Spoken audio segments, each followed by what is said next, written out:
Tips hemat beli baju. Permakan kali ini ibunya minta lengan baju anaknya nggak usah dipotong. Katanya dilipet aja bagian lengannya. Siapa tahu nanti anaknya tambah tinggi. Jadi bisa dibuka jahitannya.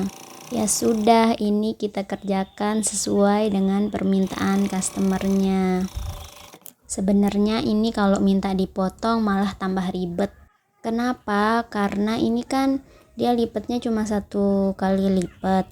Jadi otomatis lipetan yang semula harus dibuka. Ya intinya begitu. Jadi ini tuh lebih simple. Tinggal kita dedel sedikit saja di bagian sampingnya, lalu kita lipat. Habis itu tinggal dijahit kembali yang tadi didedel, habis itu tinggal diobras dan sudah jadi.